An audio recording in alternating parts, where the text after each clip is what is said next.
Oficialmente ya somos una iglesia con su membresía. Estoy gozoso, hermanos. La verdad es que es una bendición poder formar parte de esta comunidad que nace y poder llevar a cabo con la ayuda del Señor estos compromisos hermosos. Y hoy es la primera vez que vamos a tomar la Santa Cena juntos. Vamos a disfrutar de la Cena del Señor como iglesia. Así que vamos a hablar acerca de esto, de lo que es la Santa Cena, de las implicaciones que tiene. Lo primero que quiero decir es que la Cena del Señor es un mandamiento del Señor Jesucristo dado a la iglesia. Como iglesia debemos tomar la Santa Cena, no es algo opcional. Jesús mismo lo instituyó en los Evangelios. Leemos, por ejemplo, en Lucas 22, si alguien me quiere acompañar allí. Acompañadme a Lucas 22, 20, dice la palabra: y tomó el pan y dio gracias y lo partió y les dio diciendo: esto es mi cuerpo que por vosotros es dado, haced esto en memoria de mí. De igual manera, después que hubo cenado, tomó la copa diciendo: esta copa es el nuevo pacto en mi sangre que por vosotros se derrama. Oh, gloria al Señor. Hermanos, estas palabras las pronuncia Jesús en el Sermón del Aposento Alto, lo registran los 4 evangelios, y las palabras de Jesús son anunciadas en la misma noche que Él va a ser entregado. Unas horas más tarde de lo que está diciendo Él aquí, uno de los falsos discípulos, o el falso discípulo que estaba con ellos, Judas Iscariote, iba a entregarlo a las autoridades del Sanedrín. Él sabía que horas más tarde iba a ser traicionado, iba a ser crucificado, iba a ser juzgado injustamente. De manera que el Señor les entrega un mensaje de despedida a sus discípulos, y uno de los últimos deseos, de las últimas palabras de Jesús en la tierra es que su iglesia debía realizar este acto simbólico en su memoria. Ahora, imagínate que tú estás en la situación de que alguien muy querido a ti, alguien que te quiere mucho, vamos a poner tu padre, tu hermano, alguien que realmente tú amas mucho, está en sus últimos momentos, está en la cama postrado y de repente te mira y te dice: acércate un momento, y te toma la mano y te empieza a decir unas últimas palabras antes de expirar. Yo te hago una pregunta: ¿tú cómo te tomarías esas últimas palabras de la persona que quiere? ¿Cómo te tomarías las últimas palabras de tu padre moribundo cuando te diga: mira, este es mi deseo final hacia ti? Evidentemente, todo lo que dijo Jesús durante su vida y su ministerio tiene la trascendencia absoluta de ser el Verbo encarnado hablando. Y entendemos que la palabra de Dios es la misma en todos momentos, desde Génesis a Apocalipsis, tiene el mismo peso y la misma importancia. Pero, hermanos, hay una connotación emocional que no podemos dejar pasar por alto. Antes de ser crucificado, el Señor Jesucristo miró a la cara a sus discípulos y les dijo: haced esto en memoria de mí. Es importante, hermanos. Jesús dio este encargo solemne, por lo que para Jesús es algo trascendente, importante, y para nosotros también debe serlo. Esto es sagrado. Esto tiene que afectar tus emociones. Estas son las últimas palabras transmitiendo los últimos deseos del Señor Jesucristo, que dio su vida por ti. La definición de la Santa Cena podría ser esta: la Santa Cena consiste en comer pan y beber vino en el contexto de una reunión congregacional como acto simbólico que rememora la muerte de Cristo en la cruz para cargar con nuestros pecados. Ahora, empezamos diciendo que tomar la Santa Cena es un acto real. Tenemos que comer pan y beber vino realmente. Debemos participar de estos símbolos en obediencia a Dios para manifestar nuestra fe en Cristo y nuestra sumisión a su palabra. Los símbolos son pan y vino, hermanos. No son Doritos y Coca-Cola, no es pizza y Fanta de naranja, no es Bocavich y Nestí, no, pan y agua. Perdón, pan y vino. Tenemos que comer pan y tenemos que beber vino. Pero hermanos, también hemos dicho en la definición que este sacramento, este momento sagrado, se trata de un acto simbólico. Un acto simbólico. Ahora, ¿qué significado tiene? Hermanos, la Santa Cena tiene mucho que ver con la manifestación cristiana y la naturaleza misma de la fe cristiana. De alguna forma, cuando nosotros tomamos el pacto, cuando participamos de la Cena del Señor, estamos escenificando el Evangelio, estamos poniendo en imágenes, de forma visual, el Evangelio del Señor Jesucristo.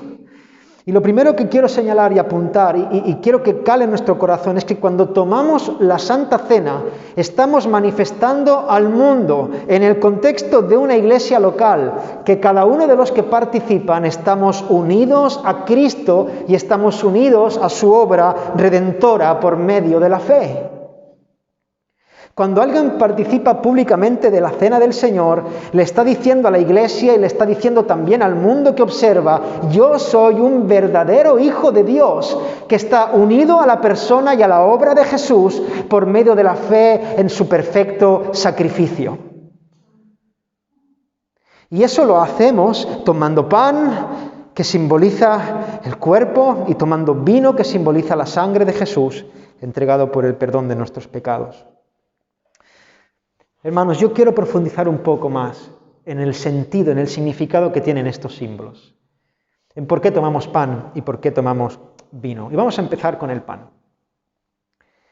En muchas ocasiones, el Señor Jesucristo se relaciona su cuerpo, se relaciona a sí mismo con el pan. Leemos, por ejemplo, en Juan capítulo 6, versículo 51, el Señor Jesús dice: yo soy el pan vivo que descendió del cielo. Wow. Si alguno comiere de este pan, vivirá para siempre. Y el pan que yo le daré es mi carne, la cual yo daré por la vida del mundo. Estas palabras las dice Jesús a los fariseos, a los líderes espirituales de Israel, y en el contexto en el que las dice, el significado es muy profundo y es un significado que su auditorio, la gente que le estaba escuchando, comprendió perfectamente. Porque Jesús le está hablando a gente que conocía perfectamente la historia de Israel, conocía perfectamente lo que ocurrió en Palestina desde que Dios llamó a Abraham hasta que se establecieron en Egipto, hasta que conquistaron la tierra de Canaán. Conocía el libro del Éxodo a la perfección y entendía que cuando Jesús hablaba con los fariseos y les iba a exponer que Él es el pan de vida, los fariseos iban a comprender perfectamente de qué se trataba eso. Leemos en el Éxodo 16... dice: y Jehová dijo a Moisés: he aquí, yo os haré llover pan del cielo. Y el pueblo saldrá y recogerá diariamente la porción de un día para que yo lo pruebe si anda en mi ley o no. Ahora, cuando Dios sacó a Israel de la tierra de Egipto, no pasaron muchas horas. Realmente llama mucho la atención estar leyendo el Éxodo y ver la facilidad con la que el pueblo de Israel se volvió enemigo del Dios que lo había liberado. ¿Sabéis cuánto tardó el pueblo en pecar contra Dios después de ser liberado? ¡Días! 2 días. 2 días. Desde ver el mar el mar rojo abrirse, tenía un lapsus, el mar rojo abrirse en 2, desde ver los milagros que Dios había hecho y los prodigios que había hecho en la tierra de Egipto, desde ver las señales, las plagas azotando a ese pueblo impío y pagano, Desde que salieron totalmente ilesos de una persecución del ejército más poderoso sobre la tierra, desde que vieron como Dios, después que el último israelita cruzara el mar, cerrara el mar para ahogar a los enemigos de Israel y que dejaran de perseguirles, desde que vieron eso hasta que empezaron a volverse en contra del Dios del cielo, pasaron 48 horas. Ellos habían pecado contra Dios, habían murmurado contra Dios, habían extrañado ese lugar horrible, hostil, lleno de paganismo, de donde Dios los había liberado. Habían pecado gravemente contra el Señor. Y Dios entonces los había enjuiciado vagando en el desierto como castigo por su maldad. Y en ese contexto, en el contexto en el que Israel está vagando por el desierto porque ha pecado contra el Dios del cielo, el pueblo de Dios, en lugar de clamar humildemente al Señor, en lugar de volverse a Dios, de reconocer su mal, lo que hizo fue continuar murmurando contra el Señor y contra su siervo Moisés. Ahora, si Dios en ese momento hubiera dicho, hasta aquí, yo ya no os aguanto más. ¿Sabéis qué? Mira, estabais en Egipto, trabajando 18 horas al día, recibiendo latigazos cada 2 por 3, sometidos a un gobierno impío, malvado, lleno de idolatría. Os libero, os salvo, os redimo por medio de la Pascua que leíamos antes. Os prometo victoria en una tierra que fluye leche y miel. Murmuráis contra mí, murmuráis contra vuestro siervo. Encima os atrevéis a añorar el sitio de donde yo os he sacado, mostrando mi poder y mi gloria. ¿Sabéis qué? Hasta aquí. Os voy a fulminar a todos. Se acabó. Eso hubiera sido justo, comprensible. Hubiera sido lo que toca hacer. Si Dios hubiera dejado morir de hambre en el desierto al pueblo de Israel, Dios hubiera sido justo y su gloria en su justicia hubiera sido manifiesta. Pero en lugar de eso, lo que hizo Dios a ese pueblo contumaz y rebelde fue hacerle llover pan del cielo. Con 2 propósitos. En primer lugar, alimentarle y cuidarle por medio de sus prodigios y también con el propósito de probar su corazón. No, mira, tu problema no es que el Señor no te dé lo que necesitas. Tu problema es que tú no amas al Señor que te da lo que necesitas.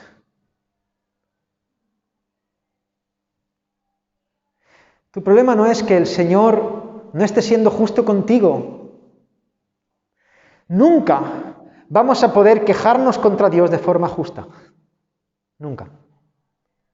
Nuestro problema es nuestra falta de amor por ese Dios proveedor. Y ahora Jesús se para delante de estos fariseos que conocían perfectamente esta historia de provisión, de fidelidad de Dios, en el que el pueblo de Israel fue alimentado con pan que descendía del cielo, y dice, ¿sabéis qué? Mi persona es ese pan que descendió del cielo. Y él establece ese paralelismo entre el pan material y su persona, porque al igual que el pueblo de Israel en el desierto, nosotros somos pecadores que hemos ignorado a Dios, que nos rebelamos contra Él continuamente, que vivimos en este desierto llamado mundo tratando de saciarnos de lo que el mundo sea, de lo que el mundo nos da, de cualquier cosa, con tal de no ir al Dios verdadero, amarle, llenarnos de los pozos de agua que Él tiene para nosotros. Huimos de Dios, odiamos a Dios y lo único que merecemos es un justo castigo y morirnos de hambre espiritual. Pero al igual que Dios en el desierto hizo descender maná, pan para alimentar al pueblo, Dios en su misericordia nos envió al verdadero pan del cielo. Nos envió a su Hijo Jesucristo. Él es el único que puede saciar nuestra hambre espiritual, el único que puede devolvernos a la vida, el único que realmente trae alimento, que nutre nuestros corazones, el único que puede decir: el que coma, el que beba de mí nunca más va a volver a tener sed. Él es el único que puede. Él es el pan. Cuando estamos comiendo el pan en la Santa Cena, estamos proclamando que ese cuerpo que fue molido en una cruz recibió el castigo que nosotros merecemos sufrir. Cuando tomamos el pan estamos diciendo, reconocemos y recordamos que nosotros somos pecadores, que merecemos ser tratados como Cristo fue tratado en la cruz del Calvario. Lo que estamos reconociendo es que creemos de todo corazón que en su justicia y por la fe recibimos su perdón y que unidos a Él ahora hemos sido totalmente reconciliados. Él es nuestro pan y no queremos ni podemos comer de ningún otro sitio porque, como Jesús mismo declaró, yo soy el pan de vida. Amén. Él es el pan.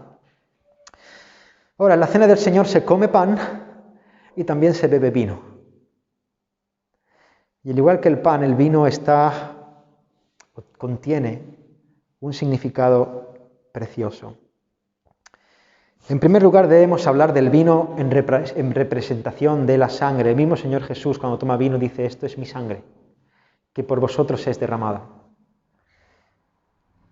Y esto es crucial para entender correctamente la naturaleza de la expiación de Cristo por los pecadores, del sacrificio sustitutorio. Yo merecía morir en la cruz, pero Dios propició un sacrificio expiatorio por mí. Porque, hermanos, la Escritura enseña que Dios es perfectamente justo y perfectamente santo. Y la Escritura enseña que Dios está airado contra el impío todos los días. La Escritura enseña que Dios, cuando mira al mundo, lo que hace es ver a un montón de almas que son abominables para Él. La Escritura enseña que a todas esas almas, el día del juicio final, el Señor las va a mandar a un infierno eterno con justicia por su maldad. La Escritura enseña que este Dios justo jamás va a tener por inocente al culpable.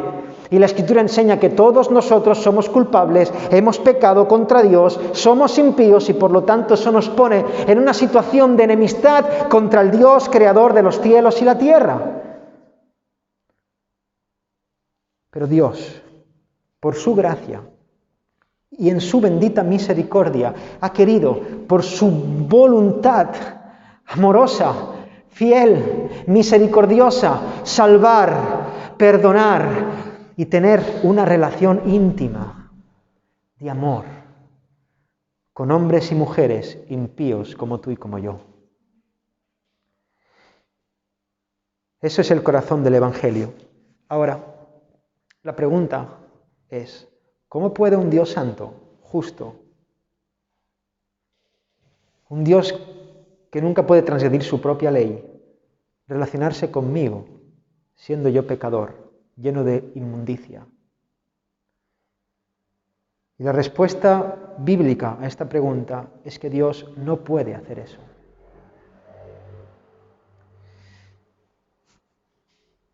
He aquí el problema.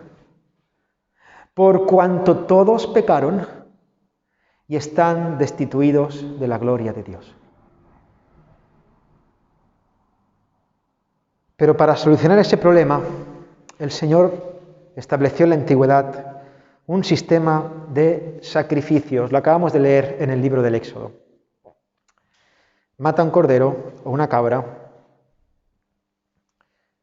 con su sangre cubre los dinteles, los postes de tu casa. Y cuando yo pase por ahí y vea esa sangre, yo pasaré por alto. Tú mereces morir. No es que tú seas justo. No es que cuando yo pase por ahí me gustes tanto y te quiera tanto y te vea tan bonito por dentro que diga, no, mira, a él lo voy a dejar en paz porque me da pena. No es por eso. Es porque tú has matado a un animal y yo ahora, de momento, en lugar de exterminarte a ti, en lugar de darte muerte a ti, voy a darme por satisfecho con la muerte de ese animal en tu lugar.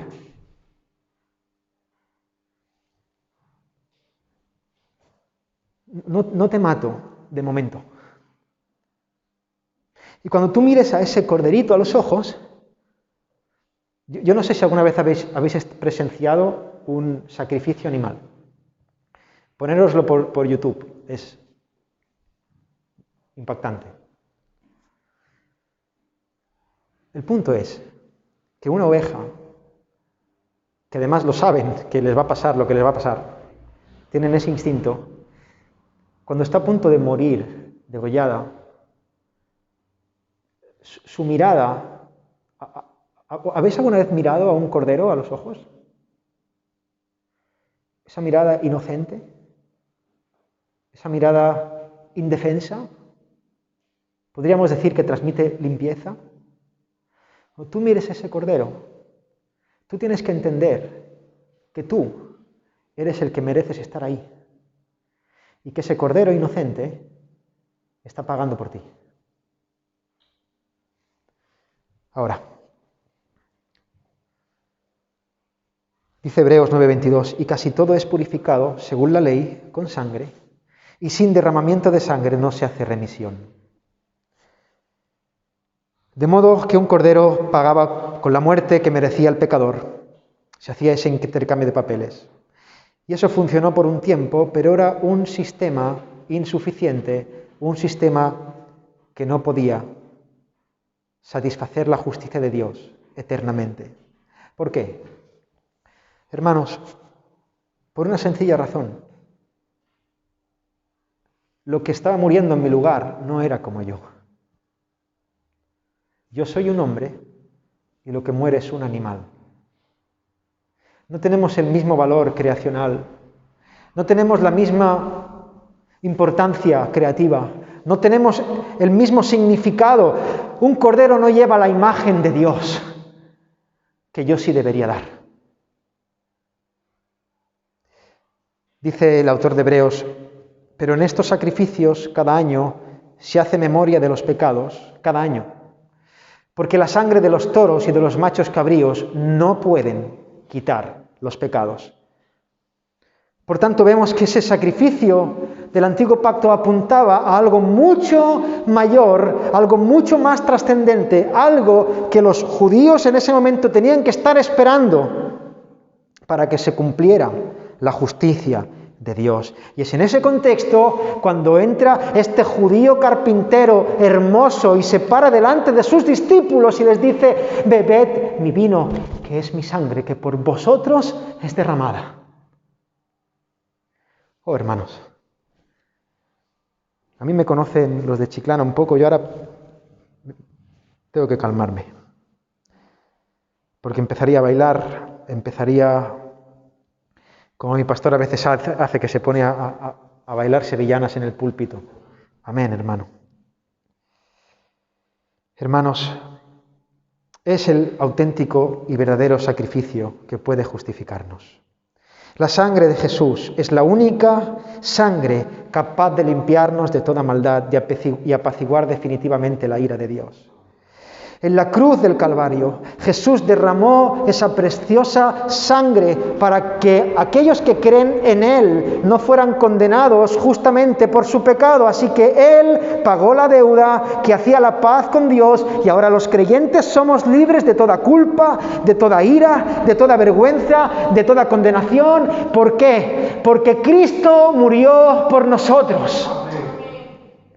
Y esta verdad, hermanos, jamás permitas que esto se haga costumbre en tu corazón. Porque este es el centro, el corazón de todo. Sin esto no hay vida, sin esto no hay gloria posible, sin esto no hay relación posible, sin esto no hay eternidad posible, sin esto no hay gozo, no hay perdón, no hay esperanza. Sin Cristo en la cruz no hay vida posible. Él murió por mí. Ciertamente, dice Hebreos también, todo sacerdote Está día tras día ministrando y ofreciendo muchas veces los mismos sacrificios que nunca pueden quitar los pecados, pero Cristo, habiendo ofrecido una vez para siempre un solo sacrificio por los pecados, se ha sentado a la diestra de Dios, de ahí en adelante esperando hasta que ponga sus enemigos, hasta que sus enemigos sean puestos por estrado de sus pies. Dice, porque con una sola ofrenda hizo perfectos para siempre a los santificados. La sangre de Jesús, sin pecado, sin mancha, sin defecto, es la única que puede limpiarnos de toda maldad. Y solamente podemos ser justificados por medio del sacrificio de Cristo en la cruz. Y eso es simbolizado por el vino. Y cuando nosotros tomamos el vino, estamos recordando esta verdad. Oh, hermanos, qué glorioso evangelio. Pero hermanos, no quiero dejar pasar el segundo o la segunda connotación que tiene el vino. Porque para los israelitas el vino también tiene una connotación de fiesta. Tiene una connotación, es símbolo también de gozo, es símbolo de alegría. Y ahora Jesús, después de haber instituido la Santa Cena, dice, Mateo 26, 29, mira lo que dice el Señor, y os digo que desde ahora no beberé más de este fruto de la vid, del vino, hasta aquel día en que lo beba nuevo con vosotros en el reino de mi Padre. Jesús instituyó la Santa Cena como símbolo de su inminente muerte en la cruz y de su significado. Pero esta ordenanza también iba acompañada de una preciosa promesa. Un día Jesús volvería a buscar a su pueblo para celebrar las bodas del Cordero y gozarse con su iglesia eternamente en el reino de su Padre. Jesús se va a unir en ese momento de gozo y alegría, y la solemnidad del momento del partimiento del pan y del vino en el aposento alto tienen el propósito de infundir fe en nosotros y darnos esperanza. Jesús pagó por nuestros pecados. Jesús resucitó al tercer día y Jesús un día regresará en busca de su pueblo para celebrar una fiesta eterna. Y en ese día el Señor se va a regocijar con su novia, con su amada, con su esposa. En ese día el abrazo será perfectamente acoplado, íntimo. No habrá ningún tipo de distancia emocional, espiritual entre Dios y tú. En ese día van a cantar los ángeles, aleluya. En ese día van a cantar los santos, gloria a Él. En ese día no habrá llanto, no habrá dolor, no habrá muerte, no habrá enfermedad. En ese día tú lo vas a ver cara a cara y te vas a gozar con tu esposo amado para siempre. Y ahora Juan en Apocalipsis dice, gocémonos y alegrémonos y démosle gloria porque han llegado las bodas del Cordero y su esposa se ha preparado. Oh, hermanos, cuando tomamos el vino, estamos manifestando públicamente que estamos unidos a Cristo por medio de la fe. Proclamamos que entendemos la gravedad de nuestro pecado y la necesidad de su preciosa sangre. Estamos anunciando al mundo que nosotros merecíamos estar en esa cruz, recibiendo la ira del Padre, pero ahora hemos sido justificados por el sacrificio de su Hijo. Estamos proclamando que confiamos en la suficiencia del sacrificio de Cristo y en la realidad de que por esa obra en la cruz un día estaremos en una eternidad de gozo en la presencia de Dios. La Santa Cena sí, son símbolos, es verdad. Los elementos no se convierten en el cuerpo ni en la sangre de Cristo, como dice la doctrina de la transubstanciación, que es una herejía. No, hermanos, cuando vas a tomar ahora pan y vino, vas a tomar pan y vino, nada más. Y si la hermana Chari lo ha comprado del Mercadona, será del Mercadona. Y no se va a convertir en ninguna otra cosa. Pero, hermanos, no solamente pan y vino. También es verdad que eso es mucho más. Aquí está pasando algo glorioso. No por lo que es el símbolo, sino por lo que significa el símbolo. Por aquello a lo que apunta el símbolo, por el valor de aquello que significa el símbolo. Cuando alguien participa de esto, está manifestando su fe a la iglesia y al mundo, está proclamando: yo soy un confesor correcto, que tiene una confesión correcta. ¿Sabes qué? Yo estoy dispuesto a tomar mi cruz y a seguirle, estoy dispuesto a dar mi vida por Jesús. Yo voy a estar un día en el cielo con Él, porque yo me he arrepentido de mis pecados, porque yo creo en Él, porque yo lo amo, porque yo le quiero servir, porque yo le quiero amar, porque yo quiero entregar mi vida a Él, porque Él es todo en mí y yo todo en Él, y no quiero nada fuera de mi Señor. Yo soy un verdadero cristiano, está diciéndole al mundo. Hermanos, hoy se inaugura la membresía de una nueva iglesia y nos comprometemos, hemos firmado un pacto delante del Señor a realizar este acto, tomar la Santa Cena, la Cena del Señor, en orden, en limpia conciencia delante de Dios. También nos comprometemos a someternos a esta iglesia, a dejarnos cuidar por ella y a cuidar al resto de sus miembros. Hermanos, la Santa Cena es un acto individual, evidentemente, la tomas tú. Y el apóstol Pablo dice claramente en 1 Corintios capítulo 11 que el que coma debe probarse a sí mismo y debe examinar en su conciencia si está en orden con el Señor. Tú con Dios. Ahora, ¿cómo está tu relación con el Señor? Examina tu corazón, pruébate. No tomes esto con ligereza. Esto no es solamente tomar pan y vino, no es un trámite para pasar una semana más aparentando lo que no eres. Esto es algo sagrado. Y el punto no es si estoy mal, no lo tomo. No. El punto es si estoy mal, me arrepiento y lo tomo. Lo que el Señor quiere es un corazón contrito y humillado. No descanses en tu justicia. Descansa en la justicia de Cristo, pero tómalo dignamente. Ahora, la Santa Cena no es solamente un acto místico y privado que yo puedo hacer sin ninguna otra connotación. No, la Santa Cena es algo que hacemos en familia, en comunidad. Yo, en responsabilidad delante del Señor, he esperado a que esto sea una iglesia formada para participar de esto, porque yo tengo respeto a la solemnidad que esto significa. Esto es solemne. Y esto se hace en familia, se hace congregacionalmente, se hace mirándonos a los ojos. Porque cuando mi hermano Jonathan la toma, él me está diciendo a mí: estoy caminando con Cristo.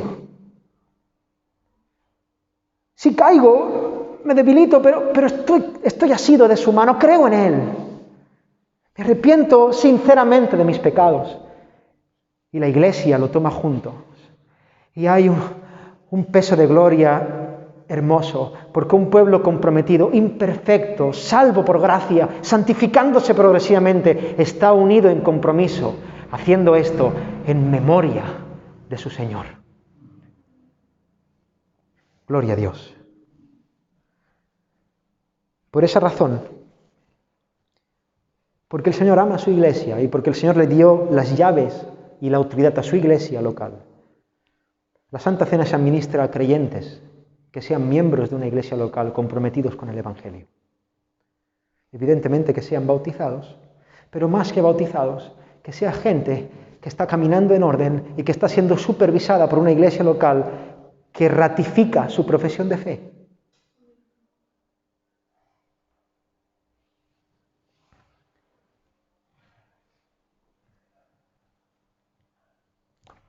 Todas aquellas personas que no están caminando así, por desconocimiento, por superficialidad, por falta de fe, yo les pido que se abstengan, por amor al Evangelio, por amor a Cristo.